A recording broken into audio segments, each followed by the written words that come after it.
सभी को राम राम जी। ये देखिए आज श्री हरि दरबार गुरदासपुर में जो प्रोग्राम करवाया जा रहा है उसके उपलक्ष्य में ये देखिए कितना सुंदर गेट को भी सजाया गया है। अब आपको अंदर लेके चलते हैं।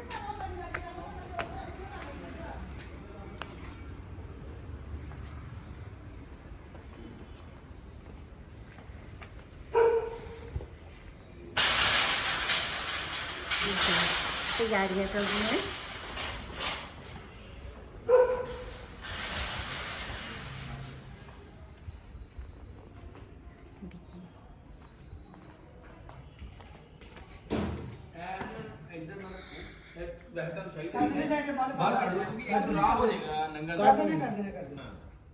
ये देखिए आपको दर्शन करवाते हैं महाराज जी के।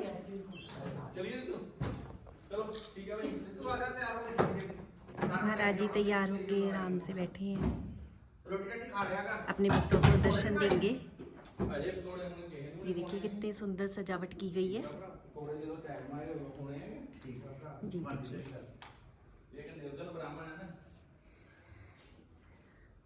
भगवान जी की छवि देखिए, दर्शन कीजिए, कितने सुंदर लग रहे हैं।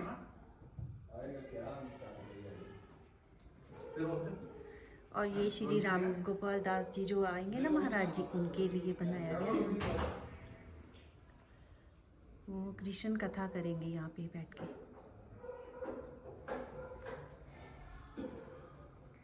ये देखिए ये सारा सजाया गया है। ये देखिए दरबार हमारा। ये स्वागत की तैयारियां हो रही हैं सारी।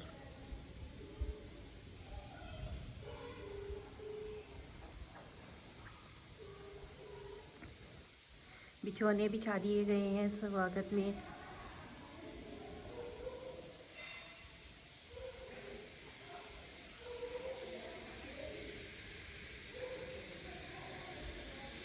अब आपको दर्शन करवाएंगे।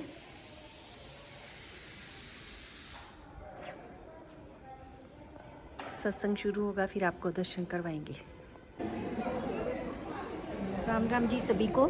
जैसे कि आप जानते हैं कि श्री हरि दरबार गुरदासपुर में आज कृष्ण कथा होगी। श्री राम गोपाल दास जी जो हरिद्वार से आए हैं कथावाचक, उनके द्वारा कथा सुनाई जाएगी श्री हरि दरबार गुरदासपुर में। और दिखाते हैं आपको ये कथा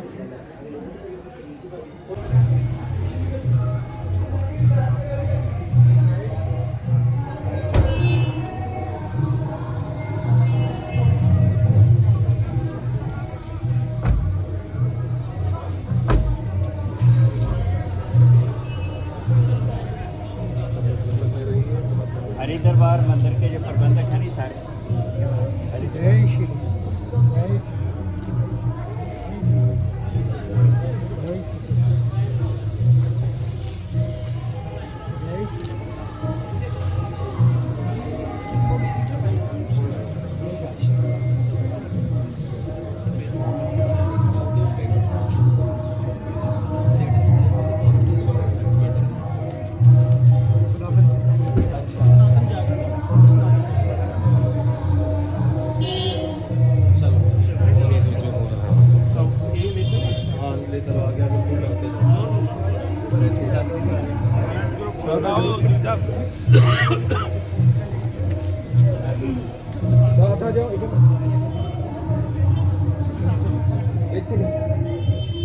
पंडित जी आप आइए, आप आइए, आप आइए।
दीदी जान दो दीदी चलो आओ उधर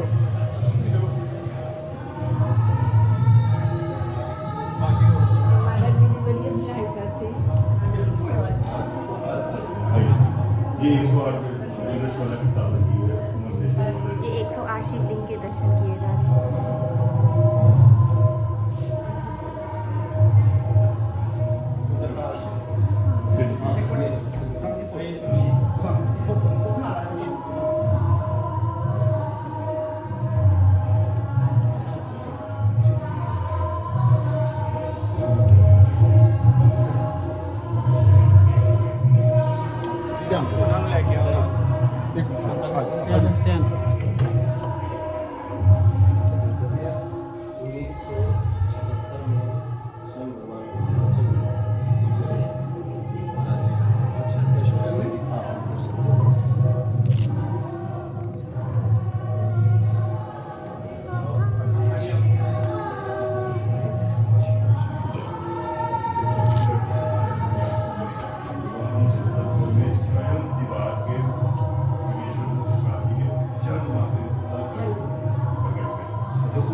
सुस्वागतं राघव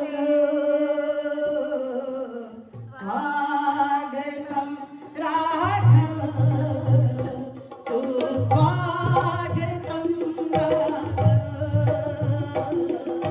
स्वागतं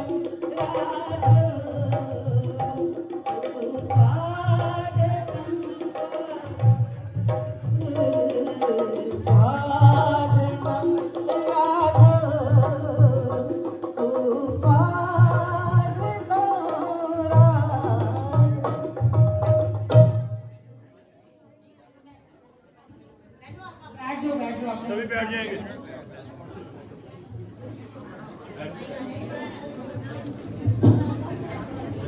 हरि ओम चंदनस्य महत्पुण्यं पवित्रं पादनासनं आपदां हरते नित्यं लक्ष्मी तिष्ठति सर्वदा।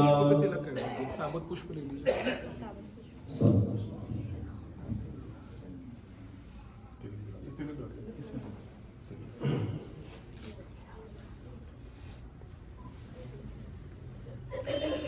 ओम माल्यादीनि सुगंधीनि मालत्यादीनि वै प्रभो मया नीतानि पुष्पाणि पूजार्थं प्रतिगृह्यताम्।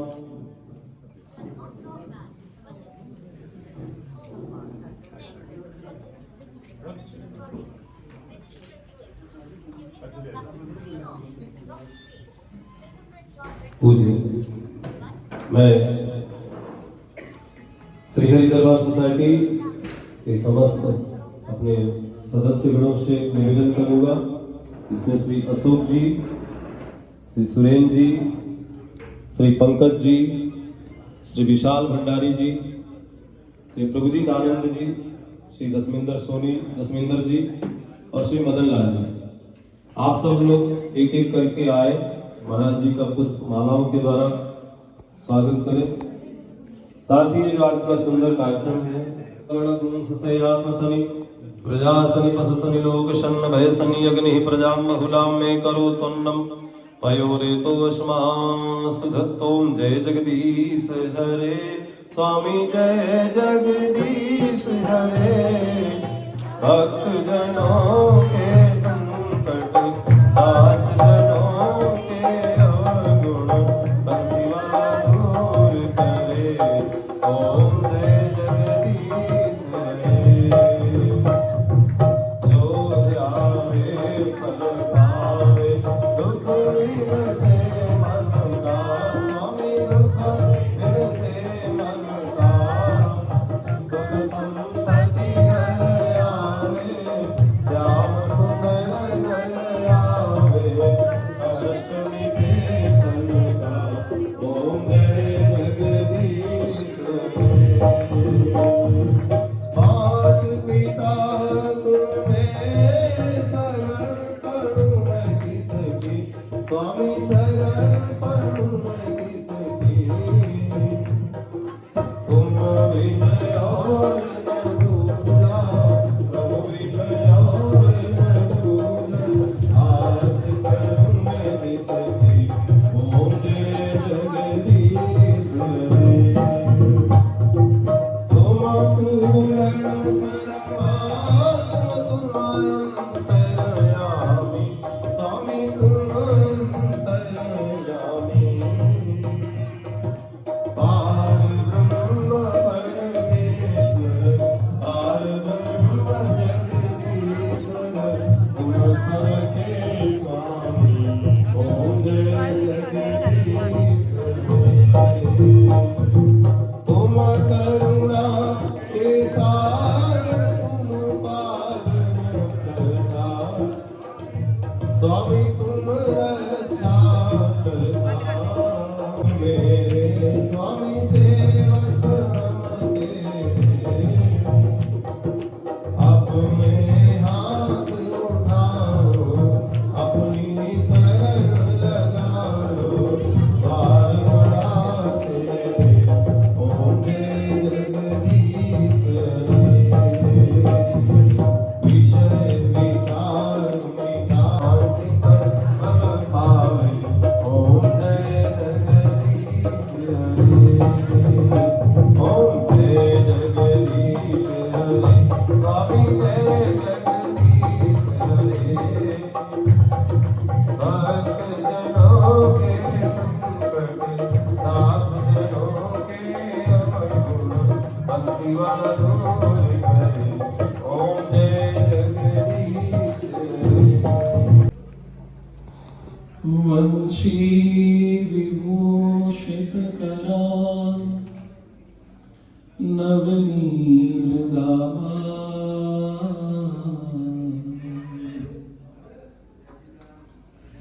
पीतांबरा अरुणबिंब, फलाधरोष्ठा। पूर्णेन्दु सुंदर मुखा,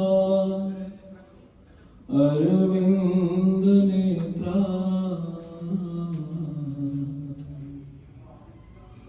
कृष्णात् परं किमपि तत्त्वमहं न जाने। कृष्णात् परं किमपि तत्त्वमहं न जाने।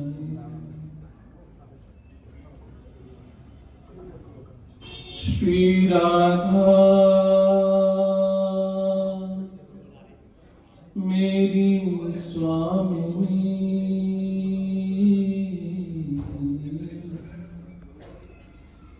मेरा दे जो खुदा।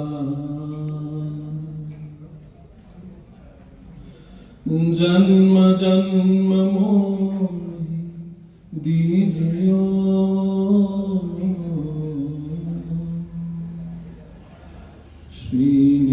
चरणों में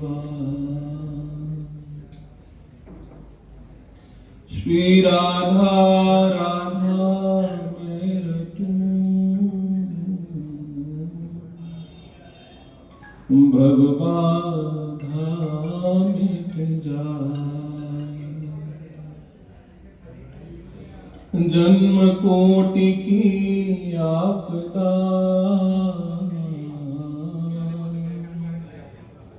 श्री राधा नाम लेत से जाए।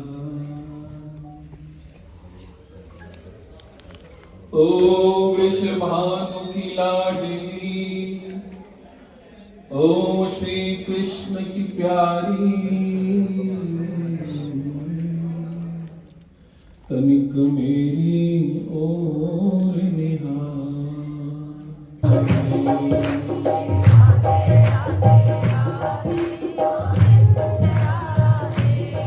श्री राधे राधे राधे गोविंद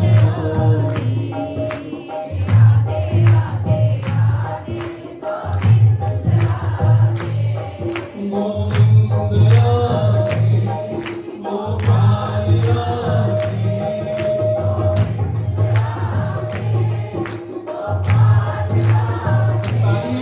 गोविंद राधे गोपाल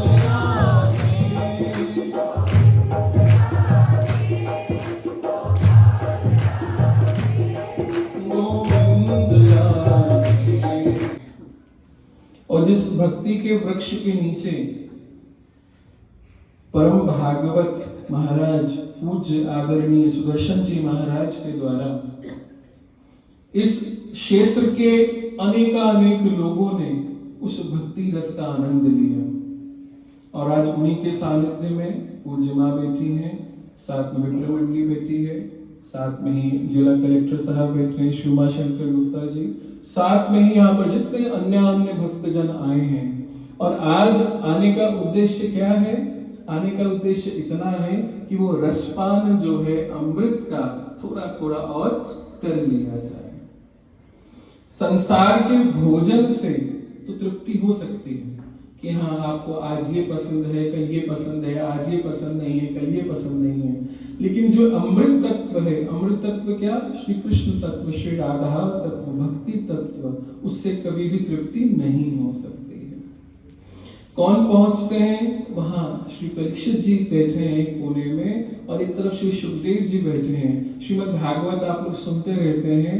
और परीक्षित जी जब अपने पापों को लेकर के समक्ष जाते हैं श्री सुखदेव जी के पास और कहते हैं कि मैंने अन्य अनेक ऐसे पाप किए हैं और मुझे मालूम पड़ा है कि मेरे को केवल 7 दिन का जीवन, 7 दिन का आयु मेरी शेष बची है।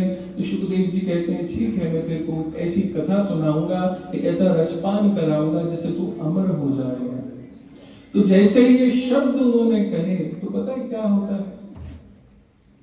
तुरंत इंद्र आ जाते हैं और इंद्र आकर के कहते हैं कि मैं अमृत कलश लेकर के आया हूं और इस अमृत कलश के बदले तुम मुझको कथा का सार दे दो। अमृत कलश जो समुद्र मंथन से निकला, जिस अमृत को पीने से अनेक प्रकार की जरा नष्ट हो जाती है, रोग शोक नष्ट हो जाते हैं, तो वो अमृत कलश भी सामने जब सुखदेव जी के पहुंचा श्री इंद्र के द्वारा, तो सुखदेव जी हंस देते हैं और हंस करके कहते हैं इस अमृत को पीने से तो फिर भी जन्म लेना है। ठीक है, लंबी आयु हो जाएगी, लंबी आयु होने के बाद हम सुंदर रहेंगे, यौवन रहेंगे, कभी हम जरा को प्राप्त नहीं होंगे, लेकिन उस भगवत तत्व को जो धारण करता है, भगवत तत्व को धारण करने वाला कभी भी गर्भवास नहीं करता है, कभी भी गर्भ में नहीं आता है। क्योंकि आप जिस स्थल पर बैठे हैं, इस स्थल के पीछे दीवार है और दीवार के पीछे कुछ नहीं है, बंद हो गई जगह यहाँ पर, आप इसको पार नहीं कर सकते। घर में चले जाओ, संसार में चले जाओ, समाज में चले जाओ, अनेक जगह में चले, सबके रास्ते बने होते हैं, यहाँ से जाओ, वहां से जाओ, यहाँ से जाओ, लेकिन भगवान के पास जब पहुंचते हो ना तो द्वार वहीं बंद हो जाते हैं पीछे। भगवान कहते हैं ठीक है, यहाँ तक अगर तुम आ गए हो, बस सन्मुख होई जीव मुनि जबहि, जन्म कोटि अगना से ही कर रहे हो। तुम जैसे ही मेरे पास पहुंचे, कितने ही अधुनाम, कितने ही पाप किए हो, और मैं क्या, आप क्या, कितना ही कोई कैसा ही गुणवान हो, कितना ही बड़ा हो, कोई कह दे कि मैंने अपने जीवन में पाप नहीं किया है, तो वो क्या है, झूठ है। हम सब अपने जीवन में कुछ ना कुछ जाने अनजाने पाप करते हैं, और उन पापों की क्षमा करने के लिए अगर कोई है तो वो कौन है? सामने भगवान है। भगवान तो है, तो क्षमा भी क्या वो कर रहे हैं? हाँ, क्षमा भी वो कर रहे हैं, लेकिन वो क्षमा पूरी कब होगी? कि जब हम अपनी चतुराई छोड़ देंगे। एक सबसे बड़ी जो हमारे अंदर अवगुण है वो है चतुराई। चतुराई तो ठीक, चतुराई कहां से होती है? बुद्धि से होती है। ईश्वर ने हमको दो वस्तुएं दी, एक दी बुद्धि और एक दिया हृदय। ठीक है, हृदय तो सबके पास है, ऐसा कोई बैठा है यहाँ पे जिसके पास हृदय नहीं है? दिल, समझते हो? दिल। अगर कोई शब्द समझ में नहीं आ रहा होगा हिंदी का तो मुझसे पूछ लेना, तो उसको सोच के कुछ पंजाबी में बदल देंगे। ठीक है, तो हृदय दिल तो सबके पास है, और बुद्धि सबके पास है, बुद्धि भी सबके पास है।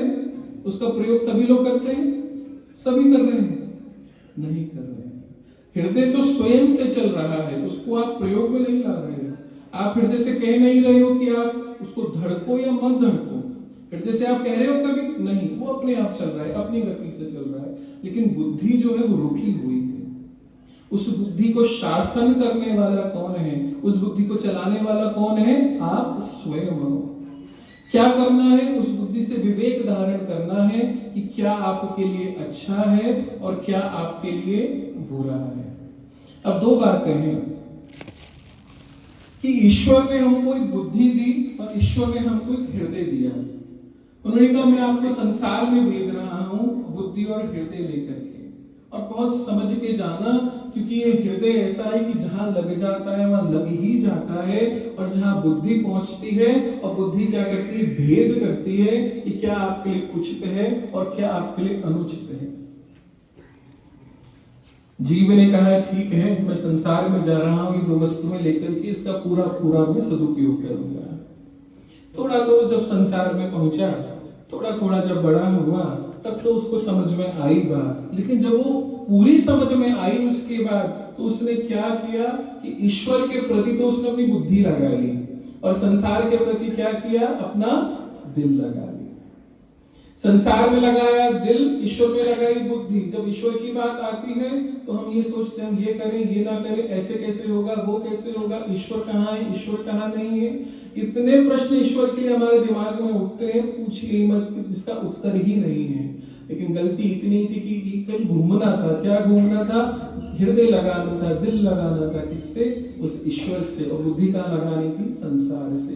क्योंकि संसार में जाके वो प्रश्न पूछते ही नहीं हो किसी से, तो प्रश्न ही नहीं है। जो मन में आया खाते हो, जो मन में आया पहनते हो, जो मन में आया देखते हो, जो मन में आया सुनते हो, जो मन में आया बोल देते हो।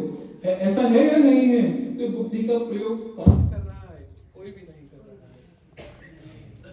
भगवान के विविध विविध अनेक अवतार हुए। कोई उसको 24 की गणना में करता है, कोई उसको 10 की गणना में करता है। तो भगवान तो खुद स्वयं कहते हैं कि मेरे अनेक अवतार हुए हैं। लेकिन जो उन अवतारों की पूजा करता है, उनकी उपासना करता है, उसको वैष्णव कहा जाता है।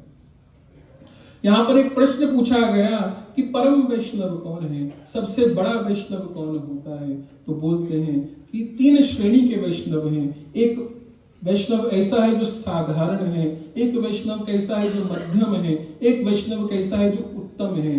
जो साधारण वैष्णव है वो कैसा होता है? साधारण वैष्णव केवल अपने में ईश्वर को देखता है। देखो अभी अगर अपने में ईश्वर को देख रहे हो ना, तो कौन सी श्रेणी में आ रहे हो? साधारण। ये मत सोचो बड़े हो गए हो, शुरुआत करी भक्ति की, अपने में ईश्वर का दर्शन करते हो, आंख बंद करते हो, आंख बंद करके ईश्वर को अगर ध्याते हो तो सोचो आप साधारण भक्त हो। बोलते हैं अच्छा साधारण श्रेणी ये होती है, तो मध्यम श्रेणी क्या होती है? तो बोलते हैं मध्यम श्रेणी ये होती है कि अपने अंदर ईश्वर को देखा और दूसरे में भी ईश्वर को देखा। वो कौन है? मध्यम। अभी भी बड़े नहीं बने, क्या बने? मध्यम बने। पहला कैसे? अपने में ईश्वर को देखते हैं, दूसरे में क्या है? मेरे में भी ईश्वर, आप में भी ईश्वर, हम दोनों में ईश्वर हैं, तो मध्यम श्रेणी का वैष्णव हो गया। अच्छा, उत्तम श्रेणी का, सर्वोत्तम श्रेणी का वैष्णव कौन है? सर्वोत्तम श्रेणी का भक्त कौन है? तो बोलते हैं सर्वोत्तम श्रेणी का भक्त वो है जो सब में ईश्वर को देखता है। सब में, सब का अर्थ क्या होता है? कि चर और अचर, नाम जो जीवित है और जीवित नहीं है। जो जीवित नहीं है तभी तो श्री प्रहलाद जी को उस खंबे में से भी नरसिंह निकल करके आए। जब श्री प्रहलाद जी महाराज को सब में ईश्वर का दर्शन हो रहा था, श्री प्रहलाद जी महाराज को परम वैष्णव रूप का दर्शन हो रहा था, परम वैष्णवता उनके अंदर आ गई, तो भगवान कहते हैं कि तूने मुझ में सबको देखा, सब में मुझको तूने देखा, तो जो खंब सामने है इस खंब से निकल करके भी मैं सामने आ जाऊंगा। तो भगवान नरसिंह रूप धारण करके, ये तो आपने सुना होगा श्रीमद् भागवत के 7वें स्कंद में कथा आती है। तो यहाँ पर एक भी भाव हमको धारण करना है। क्या धारण करना है? कि भगवान का भजन कैसा हो। देखो कथाएं, आप कोई बच्चे हो नहीं 5-6 वर्ष के, आप लगभग सब लोग 40, 50, 60, 70, 80 साल के लोग बैठे हैं। और मैं हमेशा एक बात कहता हूँ, क्या कहता हूँ? कि बच्चों को समझाना तो सरल है, लेकिन बड़ों को समझाना सरल नहीं है। बड़ों को अगर कोई बात समझाओ ना, कहते हैं अरे तू क्या समझा रहा है, हमने बहुत सुन ली है। अरे भागवत ही तो हो रही, सत्संग ही तो हो रहा है, बहुत भागवत सुनी, हमने बहुत सत्संग सुने, बहुत महाराज संत महात्मा देखे, ये नई बात कोई नहीं है। लेकिन मैं आपको फिर ये बात कहता हूँ, ना जाने कौन सी बात आपके हृदय में मिल जाए आकर के, वो कौन सा समय ऐसा आ जाए, उस समय में आकर के आप सोचो कि हाँ मुझे ये बात अब मिल गई। ना जाने कौन सा वो समय आ जाए कि वो फल पक जाए आपका, जो आपने भक्ति का फल इतने समय से इकट्ठा किया है, उसको पकाने का भी तो समय आएगा, उसको फलने का भी तो समय आएगा। तो मेरा आप लोगों से निवेदन इतना ही है कि यहाँ पर आज आप लोग आए हैं, तो इस आने के साथ जब आप जाएं तो बस एक ही बात धारण करके जाएं कि अपने व्यवहार में भी उस साधना को, अपने व्यवहार में भी उस भजन को लेकर आएं। आपका व्यवहार कैसा है और उस व्यवहार के साथ आपके संस्कार और उत्तम होते चले जाएं। नाम कि आप भजन तो कर रहे हो, पर भजन करने के साथ आप कहो, मैं बहुत देखता हूँ बड़े बड़े सत्संगों में जब जाता हूँ तो बोलता हूँ भी आप अकेले आए, क्यों आए आप अकेले, आपके साहब कहाँ है? अरे क्या बताएं स्वामी जी, साहब तो सुनते ही नहीं है, साहब तो पूजा ही नहीं करते, साहब तो मत्था ही नहीं टेकते। कई बार क्या होता है, साहब आ जाते हैं तो साहब से पूछो आप अकेले क्यों आए, तो बोले अरे क्या बताएं, हमारी जो धर्म पत्नी है वो पूजा नहीं करती है, उनके अंदर भावना नहीं है, श्रद्धा नहीं है। कई बार क्या होता है, साहब और उनकी देवी जी दोनों साथ में आ जाते हैं, तो मैं पूछता हूँ बच्चे कहाँ हैं, तो कहते हैं बच्चों के अंदर तो भाव ही नहीं है। ये बहुत बड़ी समस्या आप सब लोग आज देख रहे हैं। ये आज जो हमारे कुटुंब बढ़ रहा है, आज जो हमारा परिवार बढ़ रहा है, उन परिवारों के बच्चों के आगे जगदीश हरे की आरती तो बहुत दूर की बात है, हनुमान चालीसा तो बहुत दूर की बात है। ना सुबह सूर्य को प्रणाम करना हम सिखा रहे हैं, ना सुबह तुलसी जी को हम पूजा करना सिखा रहे हैं, ना अपने पैर छुआना सिखा रहे हैं, ना कैसे बोलना है ये सिखा रहे हैं। तो मुझे नहीं मालूम कि आगे 50 साल के बाद सनातन धर्म कहाँ पहुंचेगा, क्योंकि सनातन धर्म की जिम्मेदारी हम जैसों पर नहीं है, सनातन धर्म की जिम्मेदारी आप लोगों पर है, क्योंकि आप ही तो परिवार बढ़ा रहे हो। हम आप क्या है, हम तो बैठे हैं शांति से, आप अकेले बैठे हैं यहाँ पे, लेकिन आप लोग अपना परिवार बढ़ा रहे हो। तो इसलिए ये आपकी जिम्मेदारी बनती है कि आप, क्योंकि आपको भी संस्कार मिले तब आप यहाँ पहुंचे। आपके माता पिता, दादा दादी, नाना नानी ने आपको संस्कार दिए, तब आपको मालूम पड़ा कि भगवान कौन है, राम कौन है, कृष्ण कौन है, हनुमान कौन है, गणेश कौन है। आज तो पता ही नहीं है कौन नहीं है, और आप जान रहे हैं कि सनातन धर्म को कैसा आहत पहुंचाया जा रहा है। तो मेरा आप लोगों से निवेदन यही है कि भजन करो, कम से कम सप्ताह का एक दिन तो ऐसा हो कि परिवार सारा साथ पर बैठा हो, एक आरती ऐसी जरूर हो कि उसमें सब परिवार के लोग शामिल हो। कई बार तो ऐसा हो कि तिलक लगाना भी हम भूल चुके हो, बच्चों को तिलक लगा तो तुरंत तिलक पहुंच लेते हैं, ये क्या है, ये तो फैशन थोड़ा चल रहा है कोई, ये तिलक हम नहीं लगाएंगे माथे पर। ये कौन सिखाएगा? हम घर घर नहीं आ पाएंगे, घर घर से बाहर आप लोग जब निकल करके आ रहे हैं तो आप लोग को विचार करना पड़ेगा कि सनातन धर्म में भजन भी आप अगर सीख रहे हो, मंदिर में आना भी सीख रहे हो, सत्संग में आना भी सीख रहे हो, तो आगे की पीढ़ी को लाना भी किसका काम है? आप ही का काम है। तो मैं आपको आज इतनी ही बात कहने आया कि श्री कृष्ण कथा के नाते आपसे मेरा कुछ संबंध जुड़ जाए, क्योंकि संबंध कैसा है, शरीर का तो है नहीं, ना मैं अपने नाम याद कर पाऊंगा और ना आप मेरा नाम याद कर पाओगे। संबंध तो इतना ही है कि एक भक्त भक्त का संबंध। आप भी भजन करते हो, मैं भी भजन करता हूँ, हो सकता है मैं कम करता हूँ, हो सकता है आप ज्यादा करते हो, लेकिन हम सब का उद्देश्य एक ही है कि हम श्री हरि की प्राप्ति करें, श्री कृष्ण की प्राप्ति करें।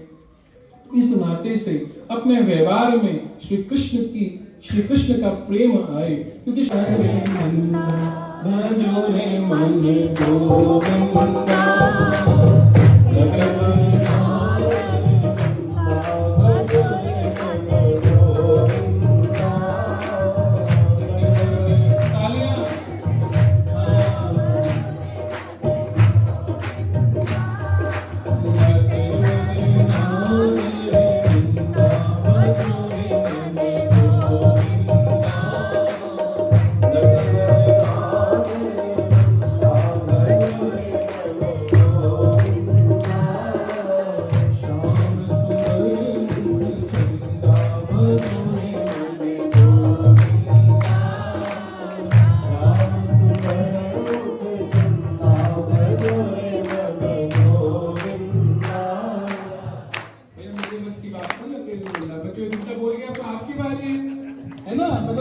अब आपको थकना है।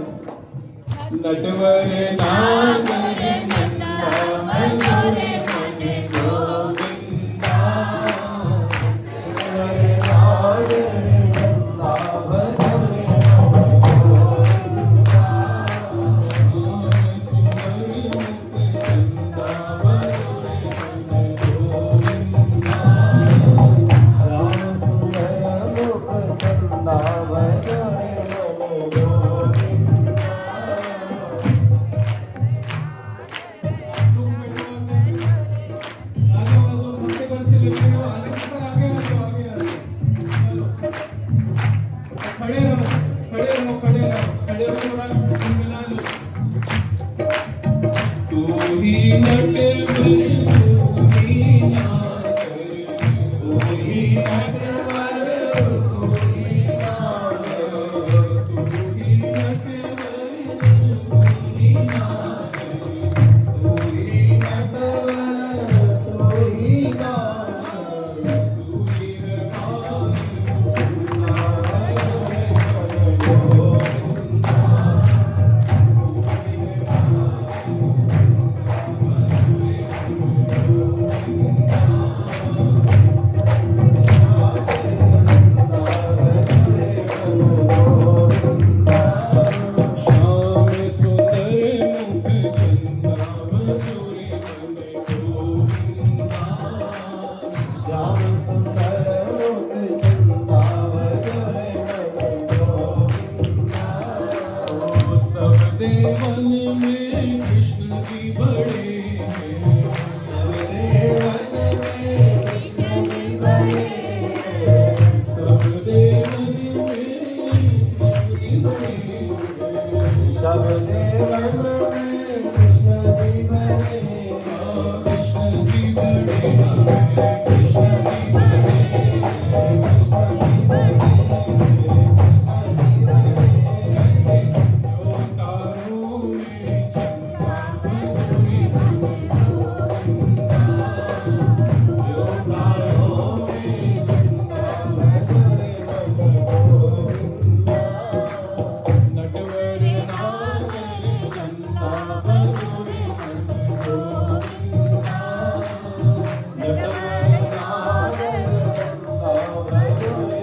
सत्संग करना, मैंने कहा भाई सत्संग करना है तो सब ठीक ठाक लोग हैं, कोई बीमार तो नहीं है? इतने बीमार नहीं, सब अच्छे लोग होते हैं, किसी के हाथ पैर खराब नहीं है, सबके घुटने ठीक है। तो पता कैसे चलेगा घुटने ठीक है? खड़े हो जाओ जरा, है कैसे श्री राधा जी के सामने नाचोगे? सब हाथ उठा करके सब सखियन में राधा जी बड़ी है, सब सखियन में राधा जी बड़ी है, सब सखियन में राधा जी बड़ी है, सब सखियन में राधा जी बड़ी, हाँ राधा जी बड़ी है, राधा जी बड़ी है, राधा जी बड़ी है मेरी। सब सखियन में राधा जी बड़ी है, सब सखियन में राधा जी बड़ी। कैसे जो नदियों में गंगा भजो रे मन गोविंदा, जो नदियों में गंगा भजो रे मन, नटवर नागर नंदा भजो रे मन गोविंदा, नटवर नंदा भजो रे मन। भैया फिर क्या हुआ, फिर जब पवन जी के कहा तो मैंने कहा जन आपकी श्रोता ठीक है, सब ठीक है? बोले हाँ सब तो बीमार नहीं। फिर मैंने पूछा डीसी साहब भी ठीक है? तो बोले हाँ वो भी ठीक है। तो मैंने कहा चलो ठीक हो गया।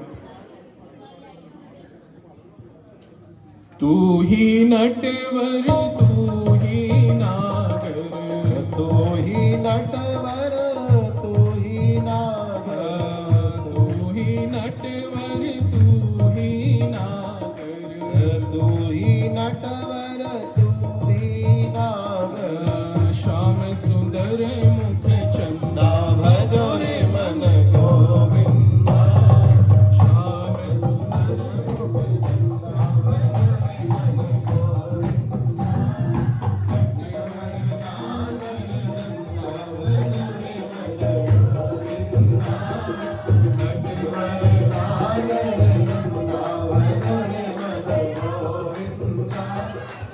अब फिर क्या हुआ, जब पवन जी का फोन आया, आसानी से नहीं आया मैं, तो मैंने तीसरा पूछा, मैंने कहा चलो जनता ठीक है, आपकी डीसी ठीक है? तो मैंने कहा माता जी ठीक है? तो मेरे माता जी भी ठीक है। तो माता जी ने भी कहा ठीक है मैं भी खड़ी हो जाती हूँ। काली देह पे नाच जो नाचे, काली देह पे नाच वो नाचे, काली देह पे नाच जो नाचे, काली देह पे नाच जो नाचे। फड़ फड़ निरत कर बजाए मत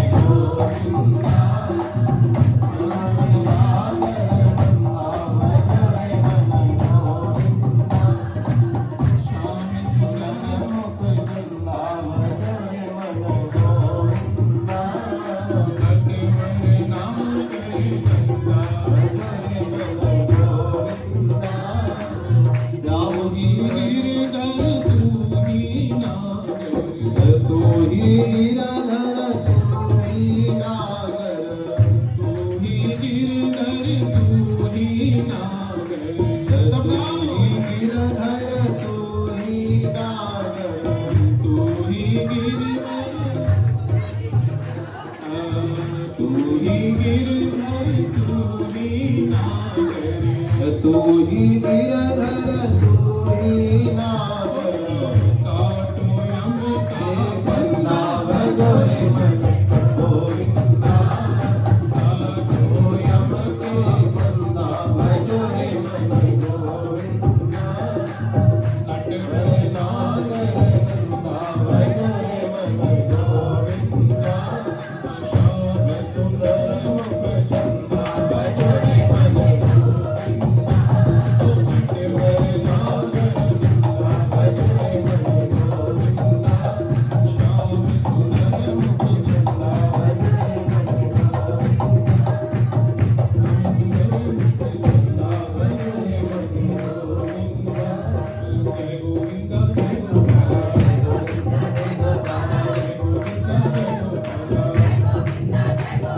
जय गोविंदा जय गोपाला।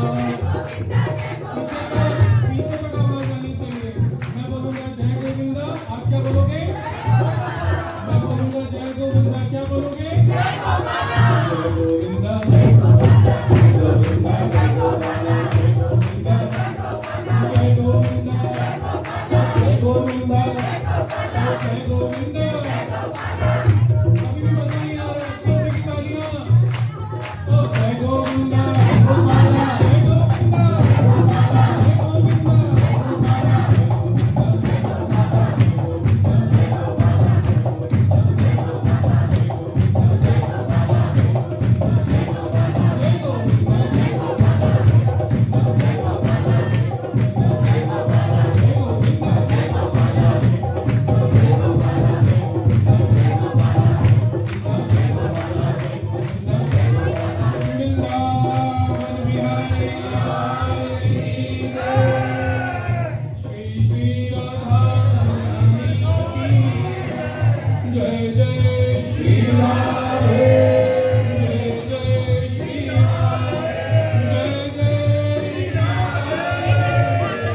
जय श्री राम। हाँ आवाज नहीं, आवाज। जय श्री राम। मैं बिंदु दीदी माँ इन सब के चरणों में हम सब बैठे हैं, सत्संग का लाभ संत चरणों में बैठ करके और संत आश्रम में। बात आई पवन जी के द्वारा कि सत्संग करना है तो मुझे बड़ी खुशी हुई। मैं सीधे डीसी साहब के जो सेक्रेटरी साहब थे उनके पास धनाधन वीडियो भेज दी। तो डीसी साहब ने कहा नहीं आप आइए, तो मैं डर गया। मैं कहा अब क्या होगा मेरा भाई।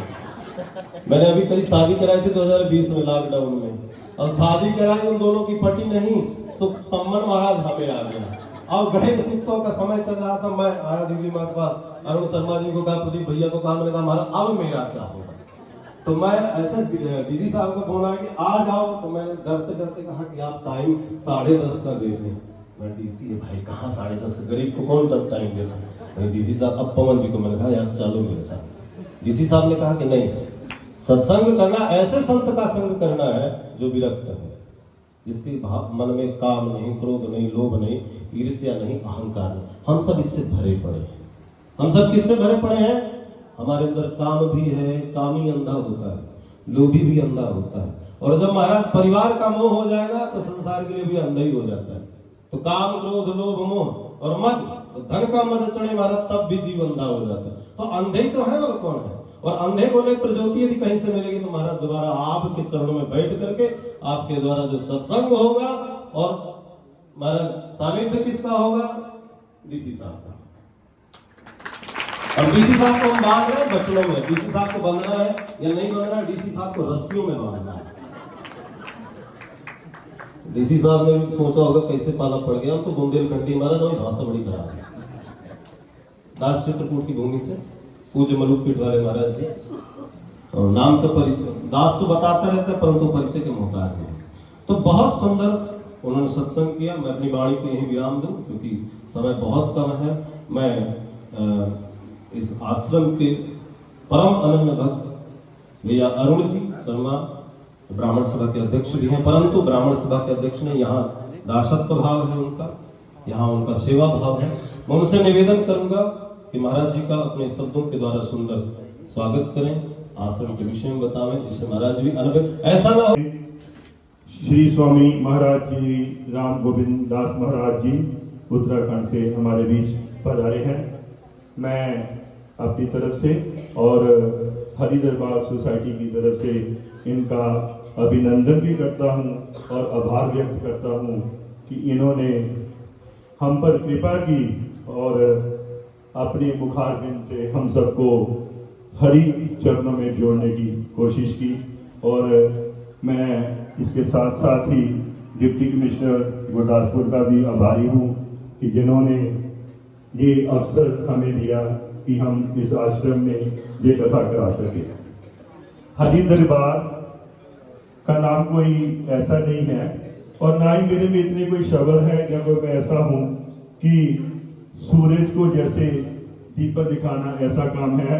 हरि दरबार सोसाइटी और हरि दरबार में श्री श्री मां सुदर्शन जी महाराज जी के द्वारा ये आश्रम स्थापित किया गया, जिन्होंने जन्म से लेकर अपने आखिरी समय तक श्री हरि नाम का जाप किया और हरि नाम के प्रचार के लिए ही तत्पर रहे।